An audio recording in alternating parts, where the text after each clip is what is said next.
Salut à vous tous, ici Jeff Rose, bienvenue dans ce nouveau Hypotine, cette fois-ci de l'édition du 24 août 2022.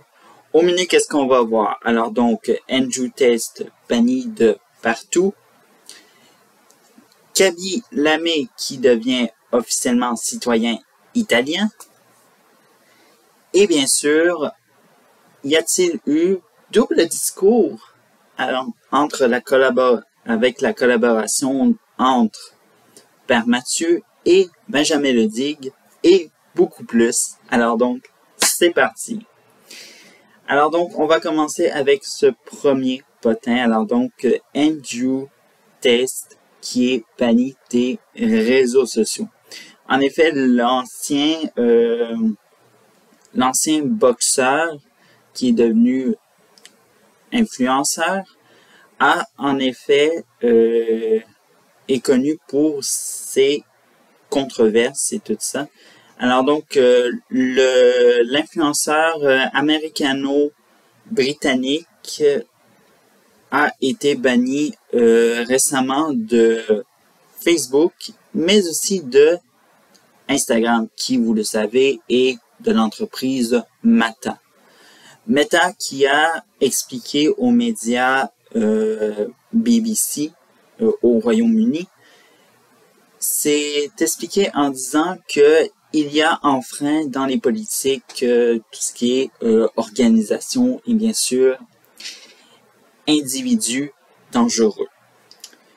De son côté, Tate a été banni également de Twitter pour un tweet assez controversé disant que sur le viol envers les femmes, évidemment, alors donc disant que les seuls responsables dans ces actes-là, ce sont les femmes, et bien sûr, il y a totalement condamnation à faire dans ces rôles-là, bien sûr. Et bien sûr, non seulement aussi, mais aussi l'application chinoise TikTok a décidé également de le bannir, également suite à une enquête de la police roumaine dans laquelle Andrew Tate faisait l'objet de trafic humain, mais également de viol et tout ça. C'est là où TikTok a pris les mesures nécessaires pour contrer ce genre-là, et un porte-parole a cité que la misogynie est une idéologie haineuse qui n'est pas tolérée sur l'application. Bref, tout ça. Pour ce qui est de Tate, alors donc Tate n'a pas commenté ce qui lui est arrivé, évidemment. Alors donc l'influenceur se trouve malheureusement sans porte-voix et tout ça. Bref, alors donc on va passer à la deuxième potin et tout ça. Alors donc quelque chose de plus léger, évidemment, de très positif. Alors donc, Kaby Lamé obtient sa citoyenneté italienne. Alors donc, pour tous ceux-là qui ne se rappellent pas qui est Kaby Lamé, c'est le fameux TikToker muet et tout ça. Alors donc, qui parle d'un langage assez universel et bien sûr très populaire. Alors donc, la cérémonie s'est faite le 17 août à la mairie de Chivasso ou Chivasso, j'ai pas eu le temps de pratiquer le nom de cette localité en Italie et tout ça. Mais pour vous dire, la localité se situe en région métropolitaine de Turin et tout ça. Et cette localité en question qui est Chivasso ou Chivasso n'a pas été choisi au hasard puisqu'il s'agit de la ville natale où a grandi Lamé. Et bon, la cérémonie, c'était plutôt une cérémonie assez traditionnelle, prêter serment, bien sûr à la République, bien sûr à la Constitution, et bien sûr, il obtient officiellement le papier qu'il est de citoyenneté italienne. Alors donc, on le félicite. Il faut savoir évidemment que en 2 ans de carrière, soit depuis mars 2020 l'influenceur a cumulé à ce jour plus de 148,4 millions d'abonnés sur TikTok seulement. Alors donc, ce qui fait de lui le plus suivi sur l'application chinoise, bien sûr. Et bien sûr, il faut savoir que ce qui a parti le déclic, évidemment, c'est son licenciement de travail d'usine. Évidemment, c'est là où sa carrière a démarré. Et aujourd'hui, il vit aisément de sa passion, évidemment. Il a expliqué, évidemment, qu'il parle d'un langage universel et bref, de ça. De son vrai nom, Kaby Sering Lamé. Il était seulement de citoyenneté sénégalaise jusqu'au 17 août. Alors donc, on est très fiers pour lui. Troisième potin, alors donc, Père Mathieu en double discours sur Benjamin Ledig. Alors donc, pour tous ceux-là qui ne savent pas qui est Père Mathieu, évidemment, c'est quelqu'un qui est un religieux, mais très populaire sur les réseaux sociaux, évidemment. Et, bien sûr, bon, religieux français. Et ce dernier voulait faire depuis des mois une collaboration avec Benjamin Ledig. Mais évidemment, inquiétez-vous pas, ce n'était pas quelque chose de pas très catholique, mais bref, ça s'est fait de quelque chose de manière décente. Or, chaque personne, soit Père Mathieu et Benjamin Ledig, ont publié une vidéo respective. Mais ceux-ci ont été, disons-le, un double discours et tout ça. Alors donc, si on voit la version de Père Mathieu, alors donc on voit un montage de vidéos de leur rencontre où tout le monde sourit, ils parlent, bref, un peu tout ça. Et bien sûr, sous fond de musique et bien sûr d'enregistrement vocal de Père Mathieu qui, bien sûr, dans toute sa foi, évidemment, avec un ton assez rassurant, bref, explique qui est vraiment Benjamin Ledig, bref. Mais si on voit la version de Benjamin Ledig, on peut le voir aborder la question à Père Mathieu si il fut blessé par son contenu, comme vous le savez, blasphématoire. Alors donc, il faut savoir que la réponse de Père Mathieu, elle a été, disons-le, très, on va dire, dans l'émotion. Il a évoqué la miséricorde de Dieu, bref, un peu tout ça.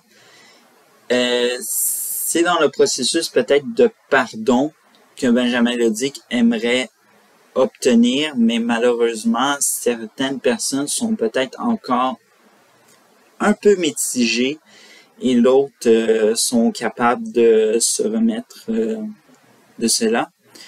Mais on peut se poser une question, est-ce que Père Mathieu a-t-il fait un double discours pour simplement satisfaire Benjamin Ledig ou lui? Tout ça, on n'en sait rien. On poursuit toujours avec les autres potins. Alors donc, on est rendu au 4e. Alors donc, Inox victime de fausses rumeurs et auteur controversé du VU. Et tout ça. Alors donc, pour tous ceux qui ne savent pas qui est Inox, alors donc, Inox est un membre du groupe de créateurs de contenu, la Team Crouton. Et bien sûr, il a fait énormément jaser. Alors donc, figurez-vous que la Team Crouton était en voyage en Afrique du Sud. Et bien sûr, beaucoup de monde ces derniers temps ont parlé de beaucoup de choses, évidemment. Donc, les fans ont soupçonné qu'Inox aurait eu une relation avec Apo. Apo qui est la partenaire de Doc Jay-Z. Tout ça, alors donc, la situation a tourné à la dérive, surtout sur de nombreuses chaînes fanatiques reliées à la team Crouton et tout ça. Alors donc, on pourrait dire il y a une relation, ils ont couché ensemble, bref, tout ceci. Malgré la désinformation qui est sur Inox et Apo, sachez qu'il s'agit tout simplement de fausses rumeurs et tout ça, et non, il n'y a pas de dispute qui s'est produite après ça. Bref. Alors donc, bien sûr, évidemment que ça l'a fait réagir. Inox en a beaucoup parlé lors des vidéos en Afrique du Sud. Et bien sûr, il a décidé de partir à nouveau un nouveau drame qui est le fameux VU. Alors donc, qu'est-ce que ça consiste le VU? Alors donc, VU est une réponse assez descendante envers des personnes qui publient quelque chose qui est en froid ou en désaccord contre vous. Alors donc, vous répondez tout simplement VU avec un E si vous êtes de sexe féminin. Bref. Alors donc, malheureusement, ça a causé un énorme problème, car vous le savez, lorsque on est un créateur de contenu très populaire et qu'on a une armée et tout ça, l'armée répond de manière assez catégorique et il est difficile parfois de l'arrêter. Et c'est ce qui s'est passé malheureusement. Le problème, c'est que la communauté utilisait le VU de manière abusive. On a par exemple, il y a de nombreux créateurs de contenu qui ont vu leur espace commentaire gâché par ce type de commentaires. Malheureusement, Inox n'a pas présenté d'excuses pour l'instant sur cet incident. On passe maintenant au 5e potin, qui est Hélène Boudreau qui aborde sa vie hors caméra. Alors donc, Hélène Boudreau qui était l'invitée du balado Sexe Oral, qui est animé par Lisandre Nadeau et une autre que j'ai oublié son nom. Et tout ça. Alors donc, Boudreau s'est confié sur de nombreux sujets, notamment sur son anxiété de performance, son obsession pour l'argent et sa vie privée. Et bien sûr, c'est sa vie privée qui a fait beaucoup bondir et qui a fait jaser tout ça. Et elle a cité pendant l'entrevue que « Je n'ai aucune relation sexuelle en dehors d'OnlyFans ». Mais bref, ça c'est jusqu'à ce qu'elle fasse une récente collaboration avec l'acteur pornographique canadien Jesse Jones, qui est également francophone et tout ça. Alors donc, le Canadien et la Canadienne ont eu évidemment une relation hors caméra, ce qui a totalement changé la perception d'Hélène qui considérait que les relations hors caméra étaient du gaspillage de temps et d'énergie.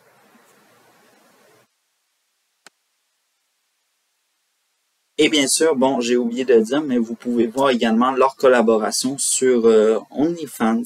Bref, c'est ça.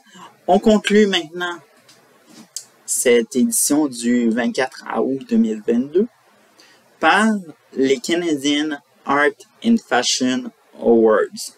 Alors donc, le gala qui récompense l'excellence de la mode canadienne a dévoilé ses nominations cette semaine. Et bien sûr, sans plus tarder, je vais vous dire les finalistes qui se sont retrouvés dans la catégorie créateur numérique de mode. Alors donc, les nominations, je veux dire, les nominés sont Laurence Fortin-Côté, Liv Jord, Miles Sexton, Sean Brown et Lexton Millington.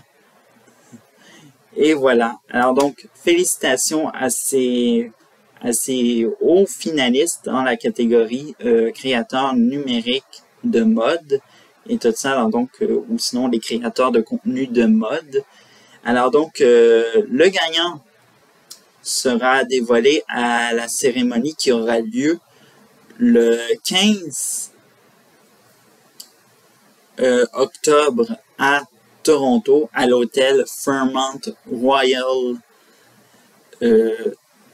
York. Bref. Voilà ce qui conclut cette édition d'Hypotine du 24 août 2022. Mon nom est Jeff Rose. Alors donc, on se retrouve mercredi prochain, évidemment. Alors donc, et évidemment, pour une autre prochaine vidéo. Ciao!